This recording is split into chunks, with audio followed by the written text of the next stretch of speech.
ट्रांसमाइग्रेटेड into one peace world with a gift pack. अध्याय 66। वापस marine मुख्यालय की ओर।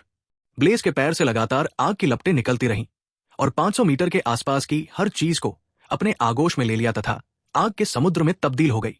वो एक लचीला कमीना है, भले ही वो बहुत कमजोर है। साकाजुकी ने थोड़ा सा सूंघा और हमले में ज्यादा मैग्मा डालते हुए काफी जोर लगाया। उसके मैग्मा ने ब्लेज की लपटों को दूर धकेल दिया और हमला करने के लिए आगे बढ़ा। जल्द ही एक जोरदार धमाका हुआ और खून बिखर गया। अंततः साकाजुकी के हकी शक्तियुक्त प्रहार की सफलता हुई, जबकि उसकी विशाल मैग्मा मुट्ठी ने ब्लेज को सीधे समुद्र में पटक दिया, जिससे वो पूरी तरह से बेहोश हो गया। इस हमले में उसके अंदरूनी अंग फट गए और उसकी ज्यादातर हड्डियां कुचल गई। ये कहना अतिशयोक्ति नहीं होगी कि वो मौत के कगार पर है। समझदार ब्लेज अभी भी अपने अवलोकन हकी के साथ सांस ले रहा है। साकाजुकी ने बड़बड़ाते हुए कहा, हाँ शोकू हकी, आप उस गैर्ब के समान हैं। आपके न्याय की तरह मरीन के लिए शर्म की बात है, जिन्हें बिना किसी सहानुभूति के हर अपराधी को मिटाने की जरूरत है। आपने तो फिशर टाइगर को भी भागने दिया, जिसने अनगिनत अपराधियों को मुक्त कराया था। उसकी पूरी बाह सख्त मैग्मा में तब्दील हो गई, ऐसा कुछ जो पहले किसी ने नहीं देखा था। सख्त मैग्मा ने नुकीली कील का आकार ले लिया। हकी से उसे भरकर उसने उसे उस दिशा में पटक दिया जहां ब्लेज गिरा था। ब्लेज का शरीर पूरी तरह से अचेत अवस्था में समुद्र में तैर रहा था। उसे इस बात का कोई अंदाजा नहीं था कि कोई हमला उसकी जान ले सकता है। आखिरी क्षण में एक व्यक्ति हमले से बचकर निकल गया और ब्लेज गायब हो गया। जो व्यक्ति वहां पहुंचा वो कोई और नहीं बल्कि कुजान था। उन्होंने बाई छाती और पीठ पर मरीन प्रतीक वाला नीला कोट पहना था, साथ ही गहरे नीले रंग का बंदाना पहना था जिस पर सफेद मरीन प्रतीक था तथा काले रंग का गोल धूप का चश्मा भी पहना था। अरारा, साकाजुकी, तुम क्या कर रहे हो? एक साथी मरीन को मारने की कोशिश कर रहे हो? कुजान ने ब्लेज की खूनी आकृति को अपने दाहिने हाथ में पकड़ लिया और साकाजुकी का सामना किया। ब्लेज का पूरा शरीर खून से रंगा हुआ था, जबकि उसके चेहरे पर एक बड़ा गड्ढा था। साकाजुकी का आखिरी वार वाकई क्रूर था, क्योंकि उसने जरा भी पीछे हटने की कोशिश नहीं की। अगर ब्लेज की सेंजू बनावट न होती तो वो पहले ही मर चुका होता। फिर भी उसकी हालत गंभीर है। उसके शरीर की अधिकतर हड्डियां टूट चुकी हैं और अंदरूनी अंग कई जगह से फट चुके हैं। कुजान, मेरे मामलों में हस्तक्षेप मत करो। उसे आज मरना ही है। उसकी सोच विश्व सरकार के लिए खतरा मानी जाती है। यह सुनकर कुजान ने भौहें सिकोड़ ली। मुझे मत बताओ कि विश्व सरकार से कोई ब्लेज को मरवाना चाहता है। अपना सिर हिलाते हुए कुजान बोला, जहां तक मैं देख रहा हूं वो आपके अलावा किसी के लिए खतरा नहीं है। क्या आपको डर है कि वह और मजबूत हो जाएगा? साकाजुकी ने उसके हास्यास्पद प्रश्न पर घुरघुराहट के साथ कहा, चूंकि तुमने मेरे रास्ते में खड़े होने का फैसला किया है, इसलिए मैं उसके साथ तुम्हें भी मार डालूंगा। आप इसे क्यों नहीं आजमाते? कुजान ने कहा, जबकि बर्फ उसके हाथ और पैरों को ढक रही थी, जिससे पूरा क्षेत्र ठंडा हो रहा था। इससे पहले कि वे भिड़ पाते, कुजान की जेब से सेंगोकू की आवाज आई। कुजान ने फिर सेंगोकू जैसा दिखने वाला डेन डेन मुशी निकाला। बस साकाजुकी, तुम बिना किसी आदेश के एक साथी मरीन को मारने की कोशिश कर रहे हो। क्या वाइस एडमिरल इस तरह काम करता है? मुख्यालय वापस जाओ। साकाजुकी ने अपनी मुट्ठी भींच ली और दांत भींच लिए, लेकिन आखिरकार वो पलट गया और चला गया। वो अब सिर्फ वाइस एडमिरल है। वो अपनी मर्जी से काम नहीं कर सकता। जब वो एडमिरल बन जाता है तभी उसे वो शक्ति मिलती है। बेशक गैर्ब और त्सुरु जैसे किरदार अलग अलग हैं। कुजान, तुम ब्लेज को वापस लाओ और उसे अस्पताल में भेज दो। ठीक है। कुजान ने कॉल समाप्त की और मुश्किल से सांस ले रहे ब्लेज की ओर देखा। हालांकि वो साकाजुकी द्वारा अपना अंतिम प्रहार करने से कुछ सेकंड पहले ही वहां पहुंचा था, लेकिन वो ब्लेज के कार्यों से प्रभावित था। वो साहसी था, क्योंकि वो साकाजुकी का सामना करने के लिए अकेला खड़ा था, ताकि उसकी टुकड़ी और विश्व नोबल दास वहां से निकल सके। बिना समय गवाए उन्होंने ब्लेज को उठाया और मुख्यालय की ओर तेजी से चल पड़े, क्योंकि उन्हें एहसास था कि वो कितनी बुरी स्थिति में है। कुजान और साकाजुकी दोनों चले गए। पूरा आसमान धुएं और गर्मी से भर गया था, जो यहां हुई लड़ाई का सबूत था। नानोहाना कस्बे के निवासी सबसे अधिक हैरान थे, क्योंकि उन्हें यह भी नहीं पता था कि क्या हुआ, सिवाय इसके कि कुछ लोग लड़ रहे थे। यह मुकाबला ज्यादा देर तक नहीं चला, क्योंकि ब्लेज साकाजुकी की तुलना में बहुत कमजोर था। लेकिन अगली बार जब वे लड़ेंगे तो यह अलग होगा। समुद्री मुख्यालय। ब्लेज और साकाजुकी के बीच लड़ाई को 3 दिन बीत चुके हैं, लेकिन ब्लेज को अभी भी होश नहीं आया है। ऐसा इसलिए हुआ क्योंकि उसे बहुत अधिक क्षति पहुंची थी और उसका मस्तिष्क स्वतः ही उसकी चेतना को बंद कर देता था। आज ब्लेज को धीरे धीरे होश आया और उसने अपनी आंखें खोली। उसे ऐसा लग रहा था जैसे वह किसी लंबे सपने से जागा हो और उसके दिमाग में एक विचार आया हो, क्या मैं अभी भी जिंदा हूं? तभी उसके शरीर के विभिन्न भागों में भयंकर दर्द फैल गया। अपनी अच्छी इच्छा शक्ति और दर्द सहन करने की क्षमता के बावजूद वो चिल्लाने से खुद को नहीं रोक सका। खास तौर पर अपनी बाहों को वो महसूस भी नहीं कर पा रहा था, मानो वे वहां है ही नहीं। इससे वो थोड़ा डरा हुआ था। तभी उसे आसपास का माहौल और अपनी मम्मी जैसी शक्ल नजर आई। शुक्र है कि उसके हाथ अभी भी वही थे, बस वे गंभीर रूप से घायल थे। इससे उस पर कोई असर नहीं पड़ा, क्योंकि वह जानता था कि अपने सेंजू संविधान के साथ वो धीरे धीरे ठीक हो जाएगा और कुछ ही दिनों में अपनी पूरी ताकत पर वापस आ जाएगा। ये उसके संविधान गुण को 40 तक बढ़ाने का लाभ है। जैसे ही ब्लेज को अपने शरीर में चोटें महसूस हो रही थी, युवा चिकित्सा कर्मी अंदर आए और उसे होश में देखकर आश्चर्यचकित हो गए। तुम जाग रहे हो? अच्छा, मैं डॉक्टर को बुलाता हूं। यह कहकर युवक डॉक्टर को बुलाने चला गया। कुछ ही मिनटों में ब्लेज ने फिशबोनन को सफेद कोट पहने और नोटपैड लिए कमरे में प्रवेश करते देखा। यह आश्चर्य की बात है कि घावों की गंभीरता को देखते हुए आपको होश आ गया। आप कैसा महसूस कर रहे हैं? फिशबोनन ने पूछा। मैं अपनी भुजाओं को महसूस नहीं कर पा रहा हूं। ब्लेज ने अपनी पूरी तरह से पट्टियां बंधी हुई भुजाओं को अपनी छाती से बांधते हुए देखा। तुम्हारी भुजाएं पूरी तरह कुचल गई है और हड्डियां टूट गई है, लेकिन तुम्हें चिंता करने की जरूरत नहीं है। मैंने तुम्हारे शरीर में अविश्वसनीय उपचार शक्ति देखी है। अगर तुम कुछ दिनों तक ठीक से खाओ और आराम करो तो वे ठीक हो जाएंगे। ब्लेज ने बस अपना सिर हिला दिया। साकाजुकी के खिलाफ करारी हार ने उसे कई चीजें सिखाई, और हकी का महत्व भी। हकी शैतानी फल शक्ति से कहीं ऊपर है। भले ही किसी के पास स्वर्ग को चुनौती देने वाली शक्ति हो, हकी के बिना वो कुछ खास नहीं कर पाएगा। अध्याय 67 दंड। अगले दिन ब्लेज की चोट का ज्यादातर हिस्सा ठीक हो गया है और वो मुश्किल से बिस्तर से उठकर चल पाता है। एकमात्र परेशानी वाली बात है उसकी बाहें। ठीक होने में काफी समय लगता है। वो अभी भी उन्हें महसूस नहीं कर पाता। अभी वो सोच ही रहा था कि उसे आगे क्या करना चाहिए, तभी गैर्प उससे मिलने आया। बूढ़े आदमी के चेहरे पर मुस्कान थी, मानो वो अपनी परेशानी का आनंद ले रहा हो। वाह, ब्लेज ब्रैट, तुम बहुत अच्छे लग रहे हो। ये वाक्य सुनते ही ब्लेज के होंठ फड़क उठे। मैं किस तरह से अच्छा दिख रहा हूं? मैं हकी सीखना चाहता हूं। क्या तुम मुझे सिखा सकते हो? उसने अपने विचार छिपाए बिना पूछा। तुम साकाजुकी को हराना चाहते हो? गैर्प ने आंखें सिकोड़ते हुए पूछा। हां, उस कमीने ने मुझे लगभग मार ही डाला था, ब्लेज ने शांतिपूर्वक उत्तर दिया। भले ही मैं तुम्हें हकी सिखाना चाहूं, तुम उसे सीखने की स्थिति में नहीं हो। तुम्हारे कामों ने विश्व सरकार का ध्यान खींचा। उन्होंने तुम्हारा समर्थन करने के लिए सेंगोकू की कड़ी निंदा की। गैर्प ने अपना सिर हिलाते हुए कहा। ब्लेज को इस बात पर आश्चर्य नहीं हुआ, क्योंकि उसे पता था कि ऐसा होगा, लेकिन उसे उम्मीद नहीं थी कि सेंगोकू को इसमें फंसाया जाएगा। इसका मतलब है कि सेंगोकू ने उसकी जगह दोष अपने ऊपर ले लिया। लेकिन क्यों? मैंने ही ये किया है, ब्लेज ने पूछा। तुमने जो किया वो कोई छोटी बात नहीं है, क्योंकि इसमें विश्व के कुलीन लोग शामिल हैं। वे गुलामों को वापस चाहते हैं, लेकिन तुमने उन्हें भागने में मदद की। यदि सेंगोकू ने दोष स्वीकार नहीं किया तो आपको निश्चित रूप से आपके पद से बर्खास्त कर दिया जाएगा और आपके अपराधों के लिए इम्पेल भेज दिया जाएगा। यह सुनकर ब्लेज चुप हो गया। उसने हमेशा सोचा था कि सेंगोकू उसके काम करने के तरीके का समर्थन नहीं करेगा, लेकिन उसने ये उम्मीद नहीं की थी कि सेंगोकू उसकी रक्षा करने के लिए इतना आगे जाएगा। उसकी हरकतों ने उसके दिल को झकझोर दिया, क्योंकि वह जानता था कि इसका क्या मतलब है। सेंगोकू को फ्लीट एडमिरल बनने की अपनी पदोन्नति भी खोनी पड़ सकती है। फिर भी आप इस घटना से बिना किसी सजा के बच नहीं सकते।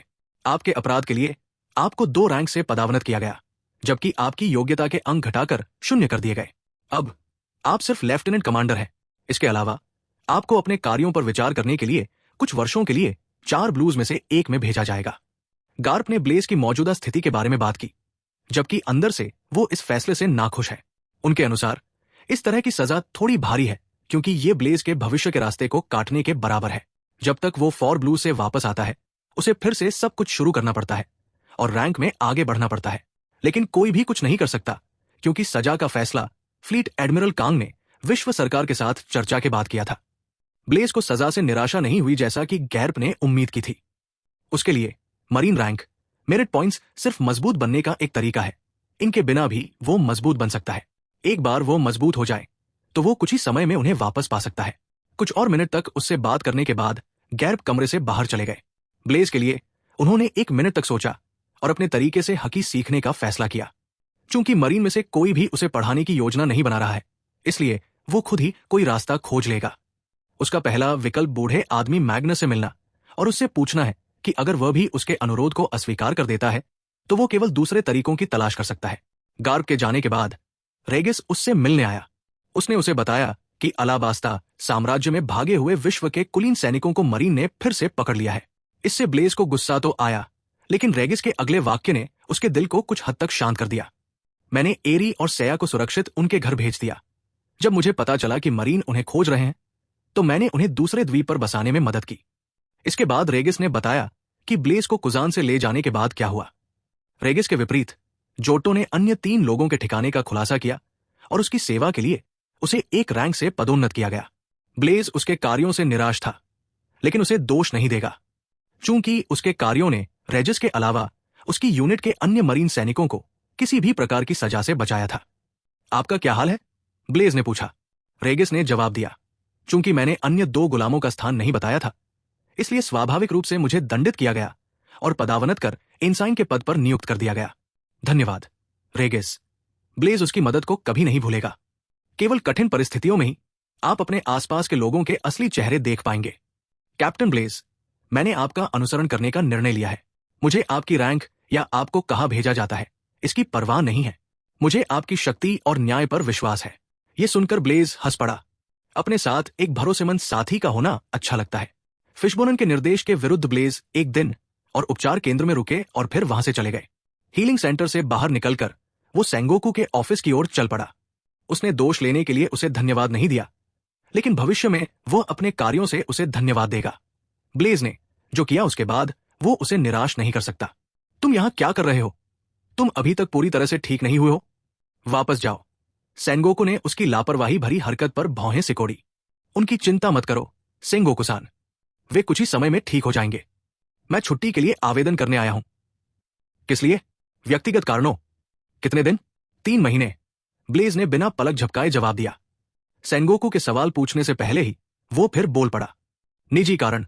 उसका जवाब सुनकर सेंगोकू को उसे पीटने की इच्छा हुई, लेकिन अपनी चोटों की स्थिति को देखते हुए उसने अपनी इच्छा को दबा लिया। उसने ब्लेज के अनुरोध को अस्वीकार नहीं किया, क्योंकि उसके घावों को ठीक होने में समय लगता है, खासकर उसके हाथों को। एक पल सोचने के बाद उसने उन्हें अनुमति दे दी। सेंगोकू की अनुमति मिलने के बाद ब्लेज बिना किसी को अलविदा कहे मरीन मुख्यालय से चला गया। केवल गार्प, सेंगोकू और रेगिस ही जानते हैं, यहां तक कि वे भी नहीं जानते कि वो कहां जा रहा था। जहां तक उनके स्थानांतरण की बात है, उन्हें ईस्ट ब्लू की सुरक्षा का काम सौंपा गया था, लेकिन वे 3 महीने बाद ही ये पद संभालेंगे। न तो गैर्प और न ही सेंगोकू ने उन्हें रोका, क्योंकि उन्हें लगा कि ब्लेज अपनी हार के बाद निराश हो गए हैं। लेकिन सच तो यह है कि वो हार से दुखी नहीं था। आखिर हारना भी खेल का हिस्सा है। हार को स्वीकार करना भी एक तरह की जीत है। मुख्यालय छोड़कर ब्लेज सीधे ज्वालामुखी द्वीप पर गया, जहां उसकी मुलाकात बूढ़े आदमी मैग्नस से हुई।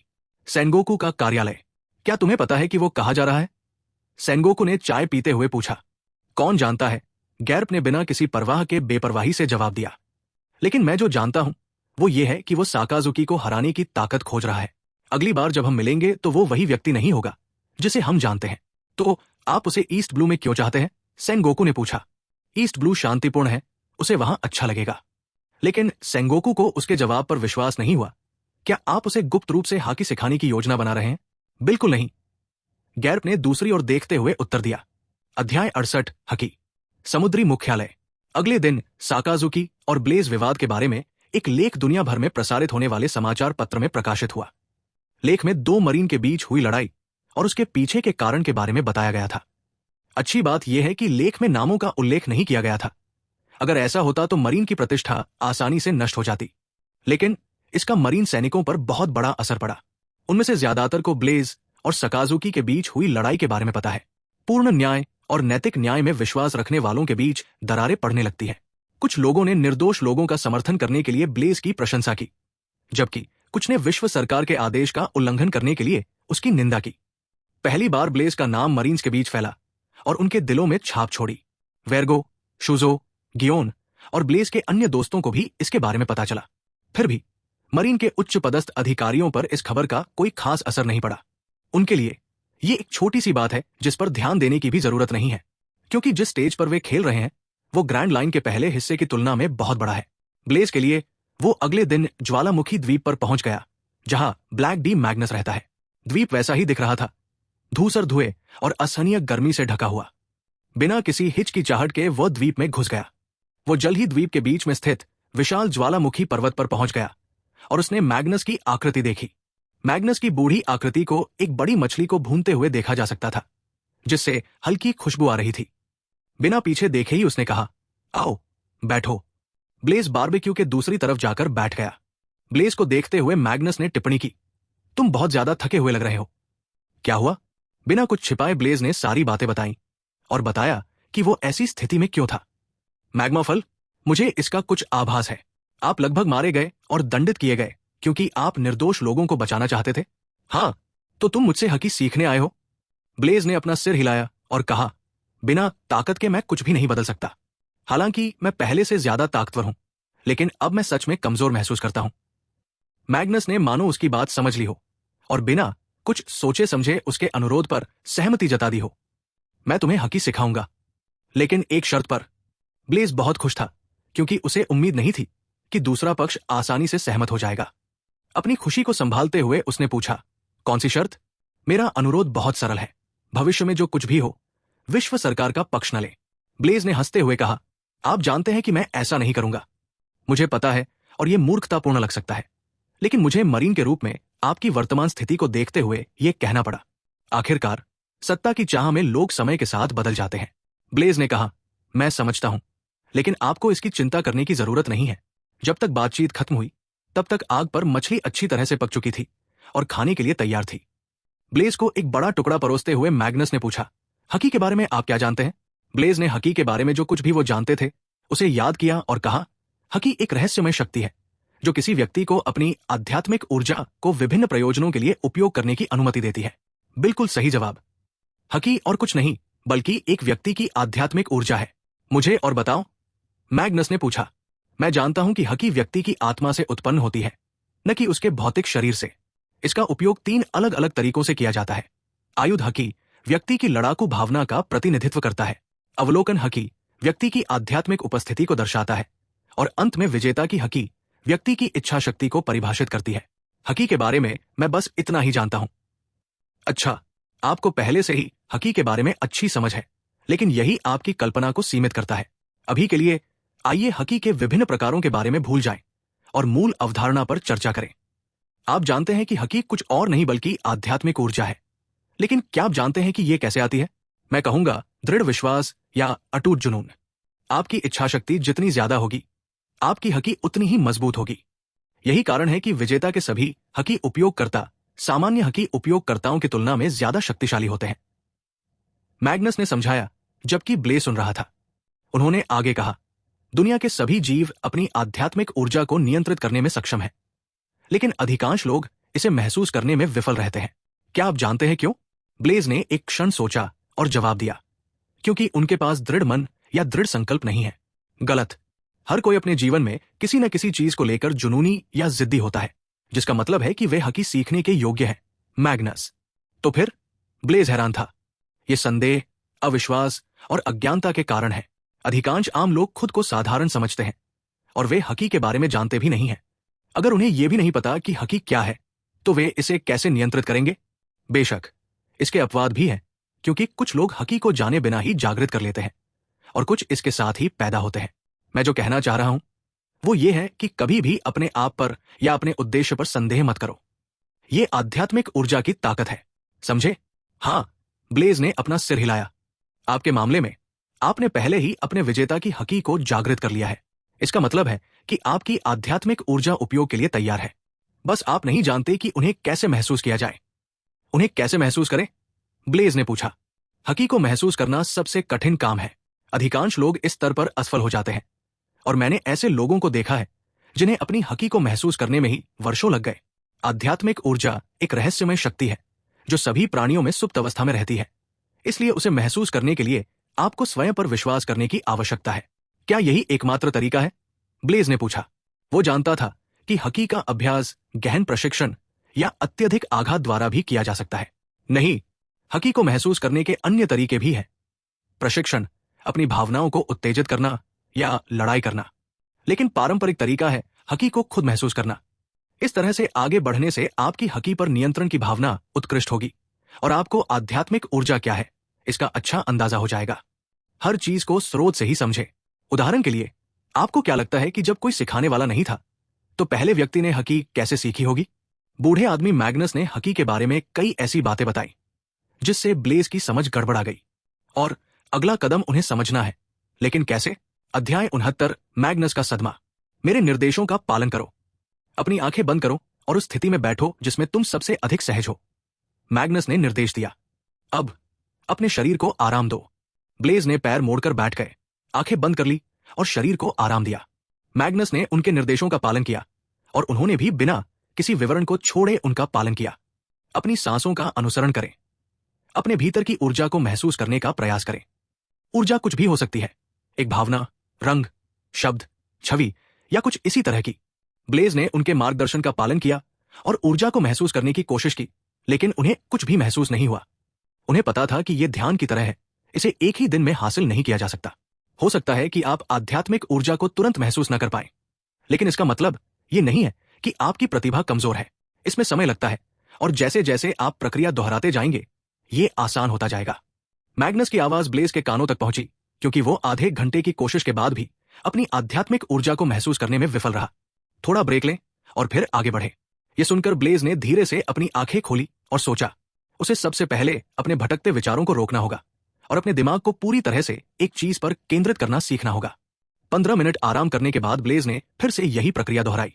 बार बार अभ्यास करते हुए आखिरकार उसने किसी चीज को छुआ, लेकिन यह सिर्फ कुछ पल के लिए था। 2 दिन बीत गए।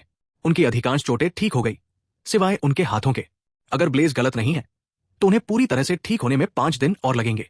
जहां तक मैग्नस का सवाल है, उसने निर्देशों के बाद उसे कोई संकेत नहीं दिया। इसलिए आध्यात्मिक ऊर्जा को महसूस करना उसके ऊपर निर्भर है। पहले के विपरीत, जब भी वह अपनी आध्यात्मिक ऊर्जा को महसूस करने की कोशिश करता तो उसे कुछ महसूस होता, लेकिन वो एहसास जल्द ही गायब हो जाता। वो उन्हें पूरी तरह से समझ नहीं पा रहा था। हर बार की तरह ब्लेज ने अपनी आंखें बंद कर ली और ऊर्जा को महसूस करने के लिए अपने शरीर को आराम दिया। अनजाने में उसके विचार पूरी तरह से साफ हो गए, जबकि उसका दिमाग शून्यता की स्थिति में पहुंच गया। यह अचानक हुआ और यह सिर्फ 1 सेकंड के लिए था, लेकिन उस छोटी सी अवधि ने ब्लेज को अपनी आध्यात्मिक ऊर्जा को महसूस करने में मदद की। यह रहस्यमयी ऊर्जा की एक सुनहरी गेंद थी, जिसके किनारों पर चांदी की चमक थी। क्या यह मेरी आध्यात्मिक ऊर्जा है? इससे पहले कि वो खुश हो पाता, वो अपनी सारी भावनाएं खो बैठा और सब कुछ सामान्य हो गया। फिर भी ब्लेज रोमांचित था। अपने पैरों पर कूदते हुए उसने कहा, बूढ़े आदमी मैग्नस, मैंने अभी अभी अपनी आध्यात्मिक ऊर्जा को महसूस किया है। यह चांदी की चमक के साथ ऊर्जा की एक सुनहरी गेंद थी। क्या? मैग्नस चौंक गया। हालांकि उसकी पीठ झुकी हुई थी और वो एक छड़ी लिए हुए था, फिर भी उसकी गति बहुत तेज थी और वो बहुत तेज गति से ब्लेज के पास से गुजरा। मुझे इस प्रक्रिया के बारे में बताओ। ब्लेज ने फिर सब कुछ बताया, लेकिन कुछ भी अलग नहीं लगा। यह सुनकर मैग्नस कुछ हद तक हैरान हो गया, क्योंकि वो जानता था कि इतने कम समय में आध्यात्मिक ऊर्जा को महसूस करना असंभव है। यहां तक कि उन्हें, जिन्हें विलक्षण प्रतिभा वाला व्यक्ति माना जाता था, अपनी आध्यात्मिक ऊर्जा को महसूस करने में 1 महीने का समय लगा। उन्होंने ये सब महज 2 दिनों में कैसे कर लिया? क्या उनमें कुछ अलग है? मुझे लगता है कि हकी सीखने में आप जन्मजात प्रतिभाशाली हैं। चलिए अगले चरण पर चलते हैं। हकी सिखाने के लिए मैग्नस की उत्सुकता ब्लेज के सीखने के उत्साह से 1 कदम अधिक थी। वो देखना चाहता था कि ब्लेज कितने दिनों में अगला कदम सीखेगा। बिना समय गवाए उसने अगले कदम के बारे में बताया। अपनी आध्यात्मिक ऊर्जा को महसूस करने की भावना को याद रखें और प्रक्रिया को दोहराएं। आपको सबसे पहले यह समझना चाहिए कि यह आपकी आध्यात्मिक ऊर्जा है और वे आपका हिस्सा है। केवल आपके पास ही उन्हें नियंत्रित करने की शक्ति है। मैग्नस ने अगले चरण में मार्गदर्शन किया, जबकि ब्लेज ने ध्यान से सुना और उसके निर्देशों के अनुसार काम किया। लेकिन यह आसान नहीं था, क्योंकि वो आध्यात्मिक ऊर्जा को फिर से महसूस नहीं कर सका, चाहे उसने कितनी भी कोशिश की हो। शुक्र है कि बूढ़े आदमी मैग्नस ने उनका मार्गदर्शन किया। असफलता के दौरान वे आध्यात्मिक ऊर्जा को महसूस करने के अपने कुछ अनुभवों को साझा करेंगे और प्रेरित करेंगे। इससे उसे बहुत मदद मिली। अब उसे समझ में आ गया है कि बिना किसी के मार्गदर्शन के हकी सीखना लगभग असंभव क्यों है। ब्लेज को अपनी आध्यात्मिक ऊर्जा को महसूस करने में ज्यादा समय नहीं लगा। वो अगला कदम पूरा करने से बस 1 कदम दूर था। मैग्नस के अनुसार उसे ये चरण सफलतापूर्वक पूरा कर लेना चाहिए था, जब वो किसी विचार के साथ अपनी आध्यात्मिक ऊर्जा को महसूस करने में सक्षम हो गया। आध्यात्मिक ऊर्जा मेरा एक हिस्सा है। हाथों और पैरों की तरह ये हमेशा मौजूद रहती है। इसे स्वाभाविक रूप से आना चाहिए। उन्हें महसूस करना और नियंत्रित करना चाहिए। ब्लेज ने अपनी असफलताओं पर विचार किया और जल्दी ही सुधार किया। दिन बीतते गए। जल्द ही ब्लेज को इस द्वीप पर आए 15 दिन हो गए। उसका शरीर ठीक हो गया और बिना किसी छिपे घाव के ठीक हो गया। यहां तक कि उसके निशान भी गायब हो गए। ये उसके सेंजू संविधान की शक्ति है। उसकी ताकत अपने चरम पर लौट आई, जबकि उसके गुण भी थोड़े बढ़ गए। साकाजुकी के खिलाफ लड़ाई के लिए धन्यवाद। ब्लेज ने सफलतापूर्वक अगला चरण पूरा कर लिया, एक विचार के साथ आध्यात्मिक ऊर्जा को महसूस करना। इस चरण को पूरा किए हुए उसे सिर्फ एक दिन ही हुआ था, लेकिन उसे इसकी पूरी समझ हो गई थी। मैग्नस को झटका लगा, लेकिन उसने अपने चेहरे पर इसका इजहार नहीं किया। 10 दिनों के निरीक्षण के बाद उसने अनुमान लगाया कि ब्लेज क्यों कम समय में ही अपनी हकी को समझ और महसूस कर सकता है। यह सच है कि ब्लेज एक प्रतिभाशाली व्यक्ति है, लेकिन वो हकी को जल्दी से सीखने में सक्षम नहीं था, बल्कि इसका कारण उसकी अजीब शारीरिक बनावट थी। पहले तो मैग्नस ने इस पर ध्यान नहीं दिया, लेकिन जब ब्लेज ने अपनी आध्यात्मिक ऊर्जा को महसूस करना शुरू किया तो ये बात सामने आई।